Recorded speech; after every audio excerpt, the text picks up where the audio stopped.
오늘 광야학교 시리즈 7번째 제목은 섬김의 훈련입니다.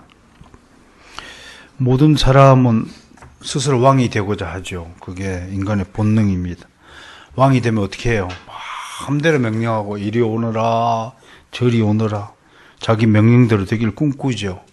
본능적으로 다른 사람을 지배하고 통치하고 군림하고자 합니다. 다른 사람 밑에 들어가고 종살이하고 복종하고 섬기려는 존재가 아닙니다. 아이들도 그래요. 아이들 때부터 야, 너 이리 와. 조금만 힘세고 싸움질만 잘하면 뭐 힘없고 약한 자를 괴롭히려는 것이 인간의 본능이에요. 아주 나쁜 거죠. 예수님은 힘없는 자를 보호하고 지키고 오히려 강자에게 강하고 약자에게 좀 약해야 되는데 우리는 강자한테는 비굴하고 아첨하고 나보다 싸움 보면 잘하면 막 졸졸졸 쫓아다니고 You are king 그러고 쫓아다니고 나보다 좀 힘이 없으면 돈 내놔 그러고 이게 이제 우리 인간의 모습이에요. 그러니까 이런 데 보면 우리는 사탄의 자식들입니다. 사탄이 쓰는 수법 중에 가장 흔한 방식이 뭐냐면 유혹하는 거죠. 달콤하죠. 사탕발림이죠. 사기꾼처럼 처음엔 사기꾼의 특징이 뭐예요? 처음에 아주 매력적이에요. 그러니까 우리 교회 오신 분들이 제 설교를 처음 들으면 좀 기분이 안 좋다고 그래요. 뭐 맨날 찔러만 되냐고. 그러나 길게 보면 이게 보약이 되고 생각이 될 좀 있습니다. 근데 처음에 막 화려하고 목소리 할렐루야 뭐 목소리를 깔아가지고 괜히 이렇게 하는 거 저하고는 좀 안 맞긴 한데 아무튼 길게 들어주고 오래 참아주신 여러분께 주의 이름으로 위로합니다. 이게 꼬드기는 거예요. 일단 내 손에 들어왔다면 이제 돌변하는 거죠. 너는 이제 내 거다. 남자 여자 연애할 땐 막 간이고 쓸개고 남자가 다 빼줄 것 같지만 결혼하면 뭐 완전히 그냥 딴 사람이 되어버리는 사기꾼이에요. 사채업자들 심리가 사채업자들의 수법이 뭐예요? 내 돈 쓰라고 말이야. 정말 좋은 조건이라고. 특히 고리대금업 하시는 것. 요즘에도 이게 TV에 광고까지 나옵니다. 내 돈 쓰라고. 큰일 납니다. 그런 돈 잘못 썼다가는 패가망신합니다. 지만 망하면 될 텐데. 이게 특징이 뭐예요? 꼭 함께 망하도록 하는 거예요. 이게 문제거든요. 응? 대출 유혹. 깊은 함정에 빠지는 거지. 이것 때문에 자살하는 사람들도 있잖아요. 매일 이자가 막 눈덩이처럼 부진하고. 저도 그 중에 한 사람이었습니다. 그 유혹에 그런데 잘 안 넘어가는 사람이 있어요. 이제 줏대가 꼿꼿하고. 이런 분들에게는 사탄이 쓰는 수법이 협박하는 거예요. 악덕 이제 건설업자가 아파트 개발 지역에 사는 사람들이 잘 이제 안 나가려고 하면 누굴 동원합니까? 깡패를 동원해가지고 협박하는 거예요. 발로 툭툭 차고. 깡패는 문을 닫아도 조용히 닫는 법이 없죠. 살포시 문을 닫지 않죠. 꼭 발로 열고 발로 차고 나오죠, 그죠? 그걸 꽝 닫죠. 그 왜냐면 그 비겁해서 그래요. 진짜 용기 있는 사람은요, 적군을 물리칠 때 뭐 큰 소리 안 내요. 진짜 실력이 있는 사람은 조용히 살아요. 근데 괜히 빈수레가 요란한 거예요. 깡패 조폭들은요, 실제로요, 정말 비겁한 작자들이에요. 1대1로 붙어서 이겨야지. 꼭 손에 무기를 들고 맨손으로 이겨야 멋진 거지. 우리가 옛날에 김도환 씨 같은 경우는 시라소니, 뭐, 돌려차기의 명수, 이 사람들, 그 사람들은 건달이라고 그러잖아요. 건달이 무엇입니까? 건달. 건전한 달인이다. 그 사람들이 제일 싫어하는 사람이 누구예요? 깡패예요, 깡패. 저놈은 양아치다, 깡패다. 건달도 의리가 있고요. 이게 싸움도 규칙이 있거든요. 요즘은 근데 그거 없잖아요. 비겁해가지고 그냥 칼로 막 찔러버리고 규칙도 없이 뒤에서 찔러버리고, 옛날에는 뒤에서 주먹질하고는 찔르면 그건 양아치라고 하는 거예요. 다 무너졌지만. 그게 협박하는 거고. 그래도 말 안 들으면 사탄이가 최후 수단으로 쓰는 법이 분열작전이에요. 사탄은 이제 교회 안에 침투해서 모든 수단을 통해서 교회를 분열시키고 한다는 거예요. 이상한 소문을 내고 누군가한테 들은 것처럼 가장하고 당사자에 대한 나쁜 평판을 공개하고 비난하고 중간에서 사람들 이간질합니다. 이런 수법에 걸려들면 참 하루아침에 무너지는 겁니다. 교회는 교란한 자의 입놀림을 경계해야 되는 곳입니다. 새치에는 남을 늘 깎아내리죠. 이간질하는 것, 이거 정말 나쁜 거예요. 이런 방식으로 기의 사단은 자신이 지배자가 되고 자신이 직접 인간들을 통치하고 그 위에 군림하고자 합니다. 사탄은 모든 죄인들에게 이렇게 요구하고 협박합니다. 넌 누구를 섬길 것이냐? 만약에 나를 말이야 왕으로 섬기면, 주인으로 섬기면 내가 너한테 모든 걸 다 해줄게. 그게 사탄이 유혹하는 겁니다. 그렇지만 나를 배신하고 예수 그리스도를 믿고 섬기고 따른다면 모든 핍박을 너 각오해.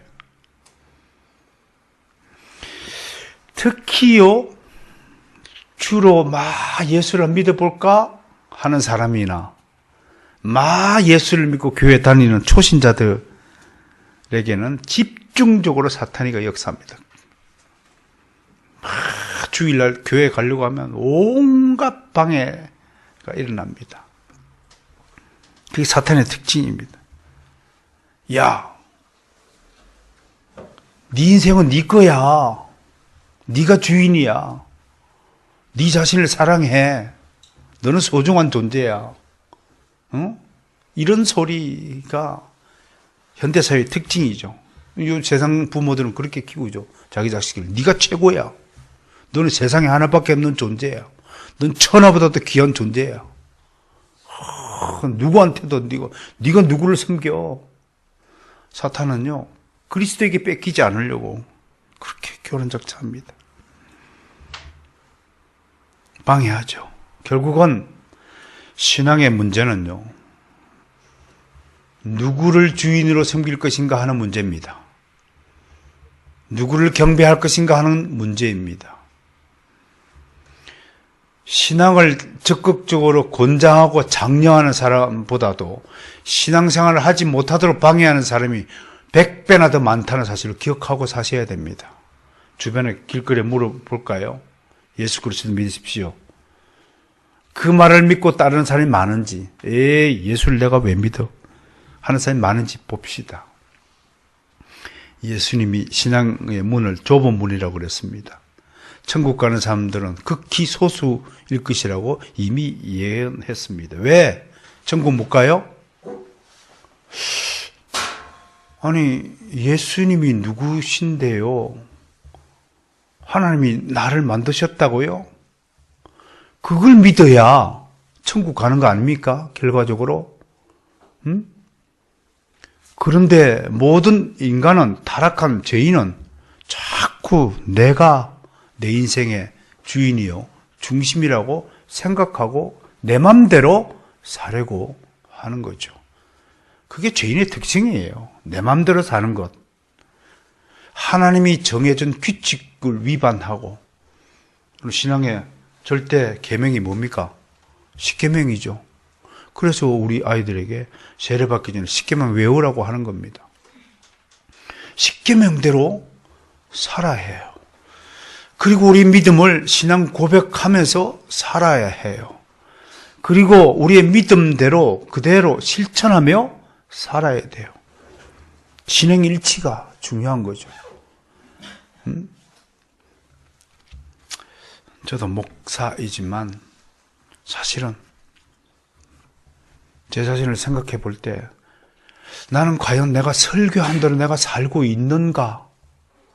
나는 내가 말한 대로 살고 있는가? 생각해 보면 참 부끄럽기 짝이 없습니다. 빈말을 너무 많이 하거든요. 제발 여러분 밥 사지 않으면서 다음에 밥 살게 하지 마세요. 다음에 전화할게. 그래 놓고 전화 안 하는 사람들이 더 많더라고요. 그거 다 빈말이에요. 그게 별것 같죠? 하나님은 다 기억하십니다. 네 말이 하나도 땅에 떨어지지 않도록 지키시는 하나님은요, 네가 행한 대로 모든 것을 다 보응하신다는 것까지도 기억하셔야 될 것입니다. 하나님은 우리가 뱉은 말 한마디, 우리가 행한 거짓말 하나하나, 우리가 마음속에 품은 미움 따위를, 시기 질투 따위를 다 기억하십니다. 우리는 겉으로 드러난 행위에만 관심이 있죠. 내가 들키지만 않으면 안전하다고 생각하지요. 그러나 하나님의 나라는, 하나님 안에는 드러나지 않을 것이 없다라고 말씀했습니다. 참, 제 자신을 돌아볼 때도 아직 덜 됐다, 그렇게 말을 할 수밖에 없습니다. 여러분은 어떠신가요? 저보다는 다 거룩하시죠? 저보다는 더 하나님을 더 잘 믿으시고 날마다 경건한 신앙생활을 하시는 줄로 믿습니다. 아멘을 한 사람도 안 한 걸 보니까 지상에서 더 예배를 많이 더 드려야 되실 여러분 같습니다.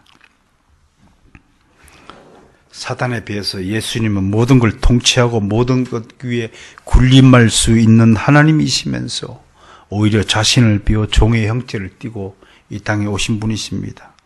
모든 사람은 죄인으로 태어나고 죄인으로 살기에 실상 복을 받아 누리며 살 자격이 없는 자들이다.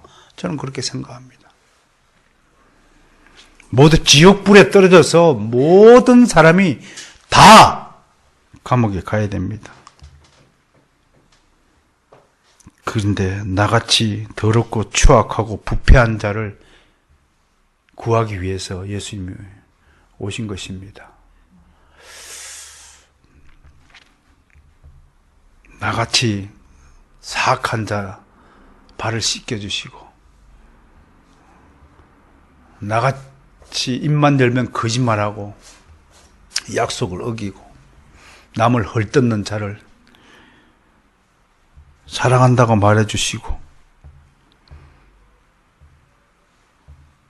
자기를 믿고 따른다면 영생을 선물하겠다고 약속해 주시는 이분이 우리 주 예수 그리스도이십니다. 그런데 이분이 오늘 소개한 본문 말씀 마태복음 20장 28절에서 이분이 오신 목적이 이런 것이라고 스스로 말씀해 주셨습니다. 인자가 온 것은 섬김을 받으려 함이 아니라 도리어 섬기려 하고, 그뿐만 아니라 자기 목숨을 많은 사람의 대속물로 주려 함이라, 그렇게 말씀하셨습니다. 우리는 남의 걸 빼앗고 내가 많이 먹고 내가 많이 가지고 내가 더 높은 자리에 올라가야 되고 내가 더 의시돼야 되고, 제가 얼마나 소인배인지요. 저도요, 어느 자리에 갔는데 나를 소개를 안 해요. 그때 마음이 좀 꼬꾸럼해지더라고요. 그 속에 내가 그랬어요. 아이고 등신아, 최다음이 너 아직도 소인배구나. 내가 그 나를 질책을 했어요.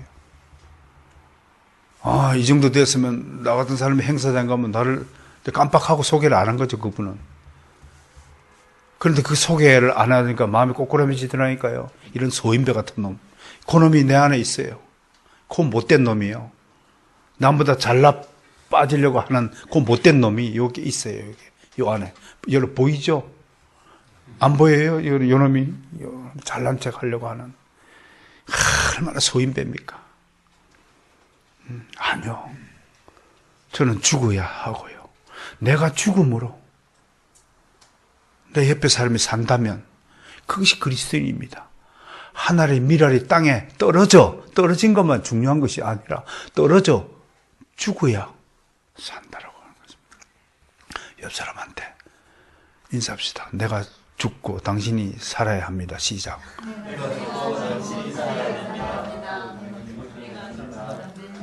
근데 앞에 세 사람은 오늘 세 사람 되겠다고 앉았는데 나는 살고 네가 죽으라 그러고 있는데, 다시 세 사람끼리만 시작. 내가 죽고 당신이 살아야 합니다. 그게 믿음입니다. 그게 주님의 사랑입니다. 인간의 죄성을 더 이야기하면 뭐 하겠습니까?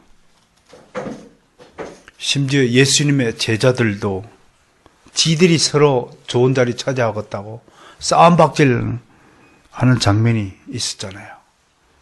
그랬더니 예수님이 이렇게 말씀해 주죠. 너희 중에 누구든지 크고 작거든 남을 섬기는 자가 되라. 대접하도록 하지 마라. 잔치집에 가더라도 눈에 띄는 자리, 높은 자리 그게 원어적으로는 눈에 띄는 자리입니다. 눈에 띄는 자리, 돋보이는 자리에 앉지 말고 저 말색에 조용히 앉았다가 밥이나 먹고 가라. 그렇게 말씀하신 거예요. 1885년 4월 5일이 부활절이었나 봐요. 그날 아침에 제물포 항구에 이제 7분의 선교사님들이 도착했어요. 그 중에 한 분이 이제 제가 졸업한 배제학당을 또 창립한 아펜젤러 선교사, 물론 감리교 선교사인데요. 이분이 한 석 달 동안 서울에서 한국 사람들을 만나고 경험을 했더니요, 유달리 한국 사람들이 자기 주장이 세고 남의 말을 안 듣더랍니다. 조선족들이. 하여튼 길거리에서 가면 그 길을 지나가는데 한 번은 부딪혔다고 서로 막 으르렁거리고 싸움을 하고 멱살 잡고 그 하얀 한복 그거 시커매질 때가 거리에서 뒤웅 나뒹구고 있더랍니다. 냄새 막 종로바닥에 코를 막고 다녔답니다. 아무데나 뭘 쌌을까요? 아무튼 상상에 맡깁니다. 100년 전에 우리 조선이 그런 나라였습니다. 이렇게 우리 애들이 멀쩡하게 메이크업 입고 있는 나라가 아니었습니다. 지독히도 고집이 세고요. 지 잘났다고 싸움박질하는, 정말 미개해도 그렇게 미개한 백성이 우리였다고 하는 거예요. 그래서 배제학당 교훈을 이 구절로 삼은 거예요. 누구든지 크고 작거든 남을 섬기라. 그걸 한자로 음력해갖고 욕위대자 당위 있냐. 누구든지 크고 작거든 남을 섬기라는 말을 그렇게 교훈으로 삼았습니다. 결국 인간은 섬기는 자가 아니에요. 누구를 이렇게 떠받드는 존재가 아닙니다. 언제나 속에는 돈 좀 많이 벌어갖고 남부럽지 않게 살려고 하는 생각이 지배적입니다. 이미 그 생각이 있다면 여기를 가슴을 찔러봐야 돼요. 그 주님 피가 아니에요. 이미 그 생각이 있다면 주님 피가 아니라는 거예요. 높은 자리 돈만 많으면 다 끝난다고 생각해요. 권세를 잡으려고 막 마음대로 휘둘리고 하는 거예요. 여러분, 인간의 이 못된 권세가 언제 나타나냐면 운전대 잡아보면 알아요. 차를 잡고 운전해보면 왜 인간이 자기를 높이고 남을 짓밟으려 하는 자인 걸 실감합니다. 모든 운전자는 자기보다 앞서가는 차량을 용서치 않아요.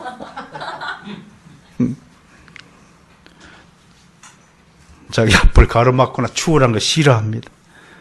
막다른 길에서 양방향에서 딱 마주오면 어때요? 버티는 거예요. 그냥 네가 먼저 비켜라. 양보하는 운전자를 거의 못 봤어요. 우리가 양보합시다. 갑자기 자기 앞을 끼어들면 크락션을 울리고 자신의 감정을 드러냅니다. 더 우스운 소리는 목사님이 운전을 하다가 어떤 녀석이 막 끼어들고 막 함부로 행동하는 경적을 빵빵 울려더니 그 녀석이 또 그냥 미안하다 그러면 될 텐데 지도 빵빵 그래갖고 결국은 감정 싸움을 하고 길가에 세웠는데 내려다보니 자기 교회 집사더래요. 점잖은 사람들이 운전대만 잡히면 막 돌변하는 사람들이 있어요. 이 본능이에요.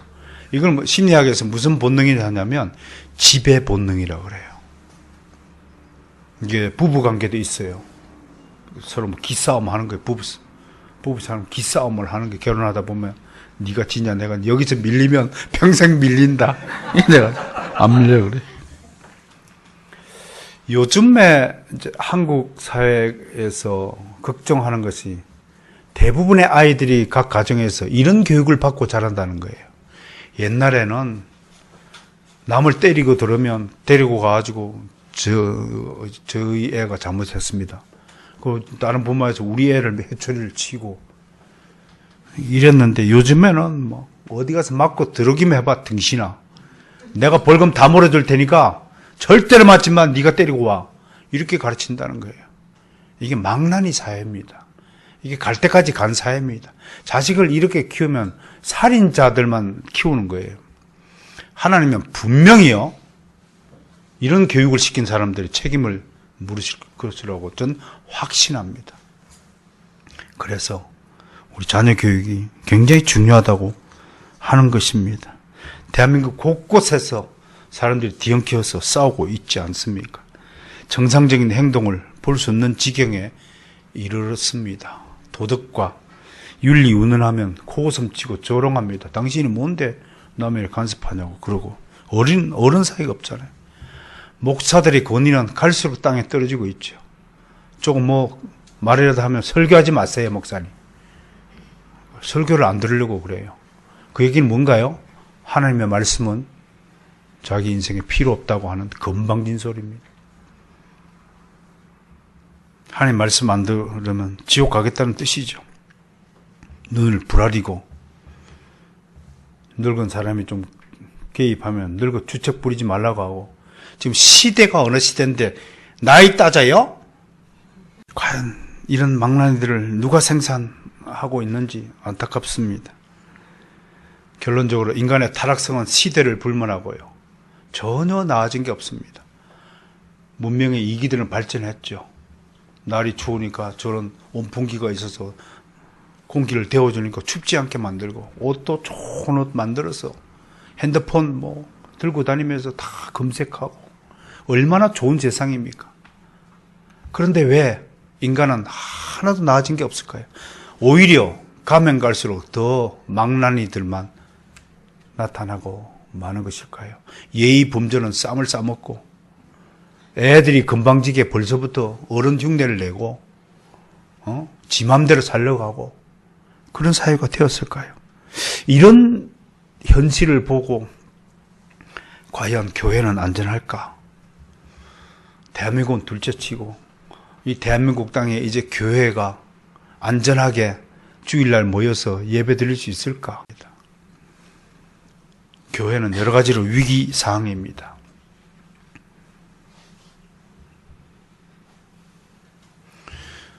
사랑하는 성도 여러분, 이런 때에 우리는 그리스도인으로 택함을 받고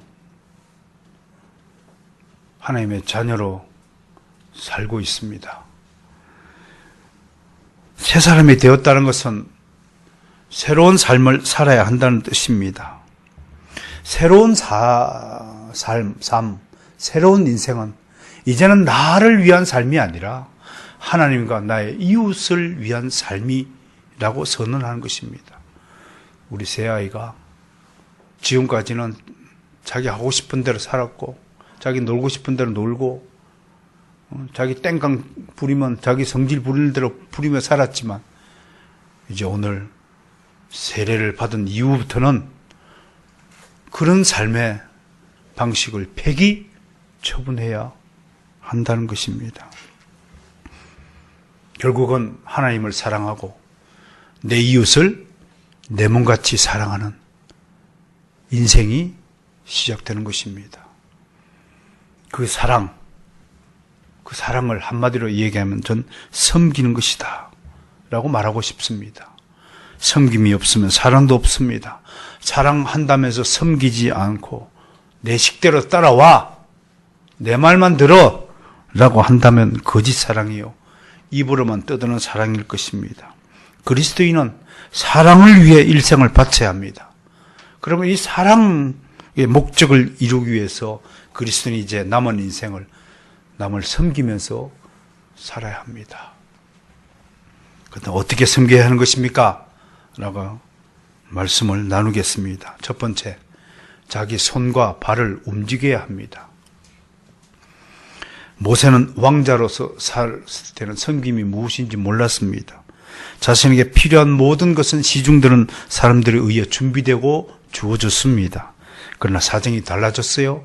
광야로 도망쳐 나와보니까 아무것도 주위에 남아있지 않았습니다. 자기를 위하는 사람은 아무도 없어요. 아침마다 세수물을 준비하고 음식을 마련하고 깨끗한 의복을 제공하던 시녀들은 모두 사라졌습니다. 이제 모세는 살아남기 위해 모든 일을 자신이 직접 행해야 했습니다. 자신의 손과 발을 이용해서 움직여야 했습니다.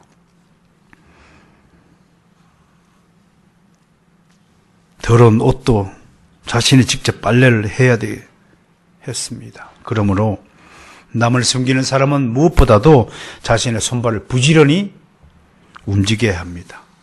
그러므로 섬김의 훈련에서 제일 먼저 훈련받아야 할 과목은 빨리빨리 움직이는 훈련입니다. 느리거나 게으르거나 일처리가 서툰 사람은 섬기지 못합니다. 하나님은 게으른 자에게 당신의 일을 맡기지 않습니다. 일이 서툰 아마추어에게 당신의 중요한 사역을 맡기지 않습니다. 게으른 자는 빈궁하게 될 것이라고 경고합니다. 잠언 6장 9절에서 11절 말씀 제가 읽어드리겠습니다. 게으른 자여, 내가 어느 때까지 눕겠느냐? 이건 뭐 경고합니까? 잠 많은 사람을 경고합니다. 잠 많은 사람이 하나님의 훌륭한 일을 담당했다는 소리는 동서고금을 막론하고 전 들어본 적이 없습니다. 모든 훌륭한 사람, 성공한 사람은 잠이 적은 사람입니다. 내가 어느 때에 잠이 깨어 일어나겠느냐? 좀 더 자자, 좀 더 졸자, 손을 모으고 좀 더 눕자 하면 내 빈궁이 강도같이 오며, 강도는 불현듯 찾아옵니다. 하루아침에 망합니다. 내 곰핍이 군사같이 이르리라.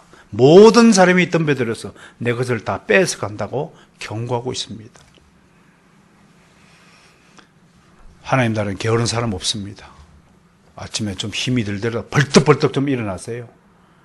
바로 모르고 아버지 이름을 부를 때 성령께 힘을 주시고 새로운 하루의 삶을 주시는 것입니다. 좀 더 자자, 좀 이따 일어나야 돼요. 여보 일어나. 아니 좀만 5분만. 그런 사람의 결과가 가난하게 산다고 경고하는 것입니다. 5분 자는 것은 50년 자는 것과 같습니다. 5분의 차이입니다. 공부를 잘하고 못하고가 어디인 줄 아십니까? 5분의 차이입니다. 그 5분이요 1년이 되면 몇 분이 됩니까? 약 2000분의 차이가 납니다.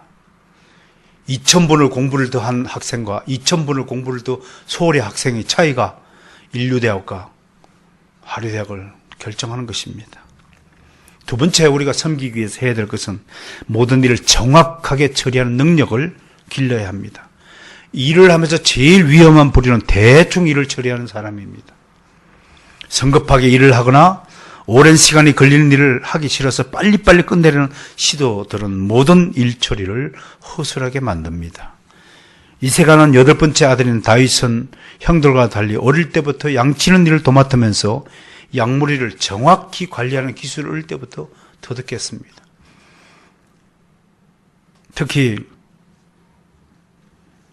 늑대들, 양을 공개하는 늑대들을 물리치는 기술을 터득한 겁니다. 돌팔매질.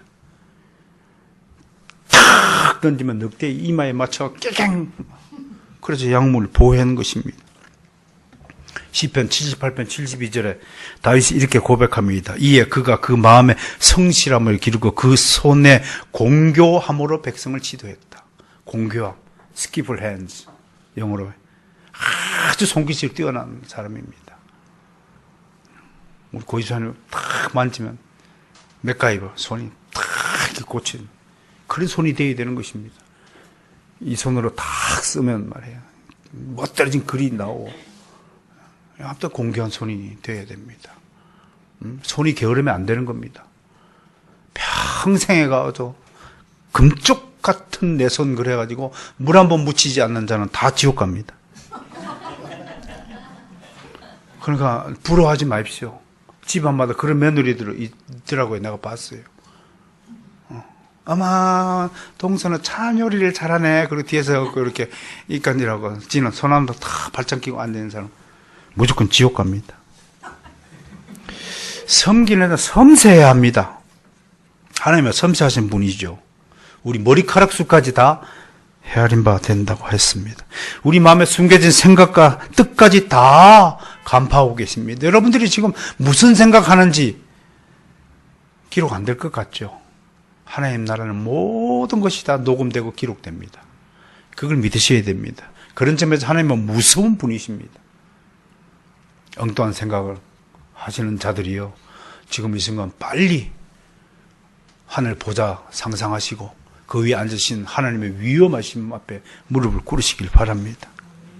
사랑은 섬세한 속성을 가집니다. 섬세해야 다른 사람의 조그만 문제와 아픔에 민감해야 되는 것입니다. 사랑의 은사가 없으면요, 다른 사람의 불행에 가슴이 안 아픕니다. 사랑의 은사를 받은 사람은 여러분들이 하나하나의 문제까지 다 생각이 나고 그게 마음이 아픈 겁니다. 가슴이 아픈 겁니다. 그 가슴이 아픈 것은 자기 자식의 문제만 아픈 것이 아니라 진짜 사랑의 은사를 받은 사람은 이웃에 관, 특히 우리 성도들의 문제에 민감하게 반응한 겁니다. 가슴이 아파야 됩니다. 가슴이 철저하게 됩니다. 여러분 자식이 아프면 어떻게 돼요? 마음이 가슴이 짜릿해요. 근데 그게 자기 자식에만 그런 마음이 든다면 그건 육적인 사랑이지, 그건 하나님의 영적인 사랑, 은사를 받지 못했다는 결정의 증거입니다. 그리고 우리 아이들이 연호가 아플 때, 동훈이가 예배를 빠질 때 그 마음이 들어야 됩니다. 이놈들이 이 마음도 모르고 함부로 주일날 예배를 빠뜨리고 이놈들이 혼날지어다. 정말 사랑하니까 혼도 내고 하는 것 아닙니까? 세 번째는 이를 정확하게 처리하기 위해서 다른 사람의 좋은 의견을 경청하고 수용할 줄 알아야 됩니다. 모세는 오늘 본문에서요, 수많은 송사 문제로 골머리를 앓고 있었어요. 그때 미디안 사람 장인 이드로가 나타나서 모세에게 좋은 조언을 합니다. 야, 네가 뭘 다 전부 맡아 살려고 그러냐? 자기 손으로 이 자주성가한 사람들의 심리학적 특성을 캡틴 신드롬이라고 그래요. 자주성가하는 사람들은 기본적으로요, 자기가 모든 일을 다 해야 돼요. 어디 놀러 갈 때도 꼭 남은 사람들 부하 직원한테 일을 시키고 가야 해요. 그게 캡틴 신드롬이에요. 자주성가한 사람. 다른 사람이 노는 꼴을 못 보는 거예요. 그리고 모든 걸 다 확인하고 지적하고 다 봐야 돼요. 이게 무서운 질병이에요. 이게 있어요. 모세가 잘못 가면요, 충분히 그럴 가능성이 있는 인물이었어요. 자기가 다 하려고 하는 거예요. 이대로가, 야, 이 사람아, 네가 왜 다 하냐?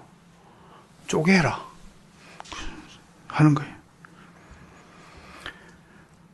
보통 사람 같으면 유대인들이 이방인들을 얼마나 기피하고 경계하고 배타합니까? 미디안 사람이 충고를 들어요? 유대인이? 상상할 수 없습니다. 여러분, 이런 대목에서도 모세가 얼마나 철저하게 광야학교에서 훈련을 받고 거듭나고 섬세한 기술을 가진 사람으로 만들어졌는가 알 수 있습니다. 유대인 자존상 이방인과는 어떤 교제도 나누려 하지 않았지만 모세는 자신의 장인 의견을 수용했습니다. 좋은 의견입니다. 백성들을 섬기는 일이라면 어떤 사람의 의견이든 합당하고 유익한 것을 경청하고 수용해야 됩니다. 이게 큰 사람입니다. 큰 사람은 좀 크게 보고 멀리 보고 깊게 생각하는 것입니다. 작은 일에 매달려서 중요한 본질을 놓치지 않습니다. 무엇보다도 남을 섬기는 사람은 섬김을 받는 사람보다 더 큰 사람이어야 합니다. 더 큰 사람이 돼야 남을 섬기는 것입니다. 큰 사람이 돼야 내 것을 포기하고 양보할 수 있는 것입니다. 그릇이 다른 것입니다. 그래서 내가 아침에도 우리 청년들에게 말을 했지만 그 사람이 어떤 사람이 될 것이냐, 그건 지금 몇 가지 짚어보면 금방 알 수 있습니다. 10년 뒤에 너는 어떤 사람이 될 것인가, 그걸 알고 그걸 미리 본 사람이라면 그는 틀림없이 훌륭한 인생을 마무리할 것입니다. 10년 뒤에 나는 어떻게 되어 있을 것인가? 수환이는 4개국에 능통하는 목회자가 되어 있을 것이라고 하길래 제가 놀랐습니다. 우리 수환이가 달라졌어요. 10년 뒤에 자신의 모습이 그려지지 않는다면 그는 인생의 실패자입니다. 이게 큰 사람의 특징입니다. 미래를 바라보고 그 미래가 내가 세운 계획이었지만 기도하고 가다 보면 그 생각을 하나님이 내게 불어주셨구나. 저는 분명히 리폼드 센터에 서서 일을 하고 있는 제 모습을 이미 그려보고 있습니다. 우리 민서는 10년 뒤에 무엇 하고 있을까?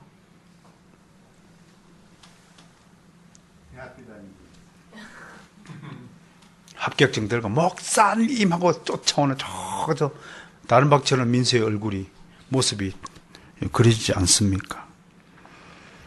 네 번째, 무엇보다도 섬기는 사람은 하나님의 뜻에 순종하고 충성해야 됩니다. 하나님에 의해 지도자가 된 모세는 먼저 하나님을 섬기는 사람이 되었습니다. 하나님을 섬김으로 하나님께 충성하는 거지요. 하나님의 뜻 안에서 하나님의 명령을 철저히 따르는 거죠. 하나님은 아무런 계획 없이, 아무런 규칙 없이, 아무런 율례 없이 우리를 키우시지 않습니다. 제가 그래서 모든 가정마다 가온을 만드시고 규칙을 만들려고 하는 겁니다. 집안마다 율례가 있는 집안이라면 그거는 싹수가 있는 집안이고, 그냥 하루살이처럼 그냥 아무런 규정도 없고 규칙도 없이 지 맘대로 사는 집안이라면 그걸 우리가 뼈대가 없는 집안이다, 이렇게 말하는 겁니다. 뼈대 없는 집안은 하류청 집안이다, 그렇게 또 말할 수 있는 겁니다. 그걸 옛말로 치면, 조선시대로 치면 쌍놈 집안이다, 그렇게 말하는 것입니다. 여러분 모두 의식 있는 백성들이 되어서 상류청 사람들이 되시기를 주님 축원합니다.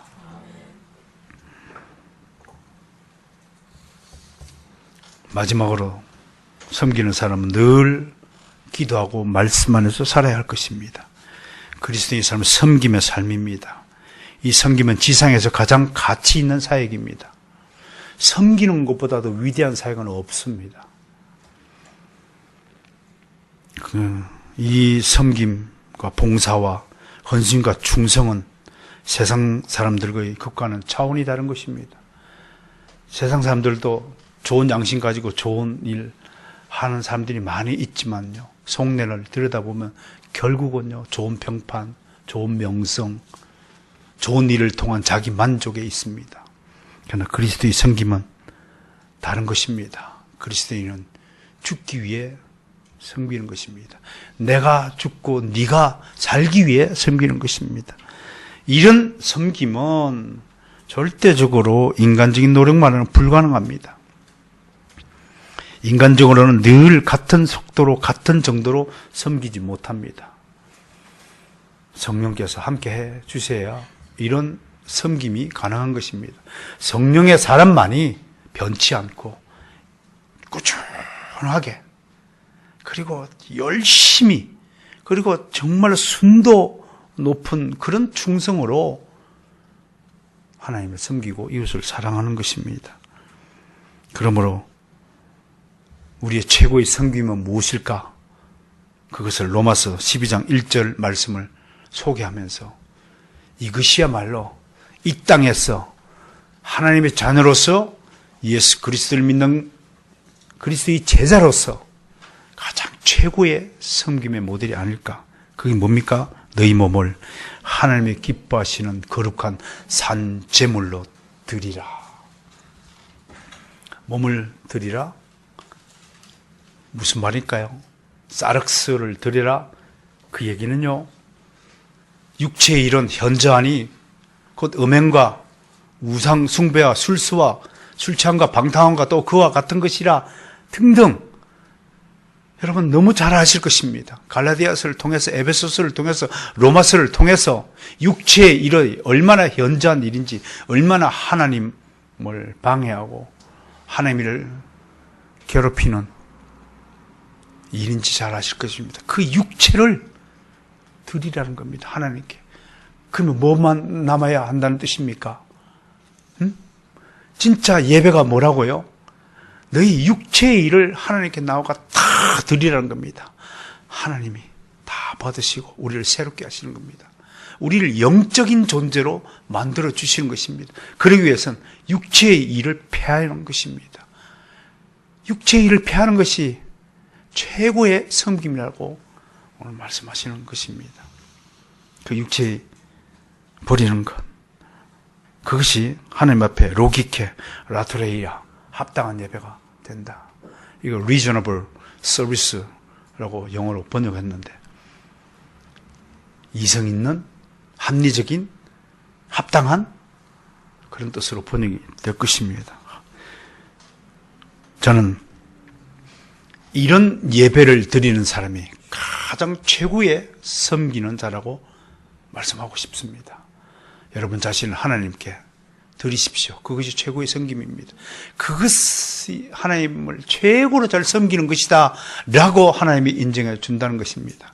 우리가 헌금 많이 내는 것도 하나님이 섬기는 것이고, 주일 예배에 빠지지 않고 하는 게 섬기는 것이지만, 진짜 예배를 드리는 것이 하나님을 최고로 섬기는 것이고, 그것이 진짜 최고로 이웃을 사랑하는 것이다 라고 말을 할 수 있는 것입니다. 그러므로 저는 최고로 이 땅에서 복을 받은 사람이 누구냐 하면 하나님께 이 합당한 예배를 드리는 사람이다. 하나님께 내 육체의 모든 일을 다 맡기고, 하나님은 나의 그 더러운 모든 걸 다 받아주시고 나를 새롭게 하시는 분이십니다. 할렐루야. 오늘 성탄절을 맞이하여서 예수님이 이 땅에 오신 목적은 우리를 섬기기 위해서 오셨다는 그 말씀을 근거로 우리도 이제 내가 아니라, 내 자식이 아니라 하나님과 나의 이웃을 섬기는 삶이 되시기를 좀 축원합니다. 옆 사람 보고 인사합시다. 잘 섬깁시다. 섬기는 사람이 되시기를 주님 축원합니다.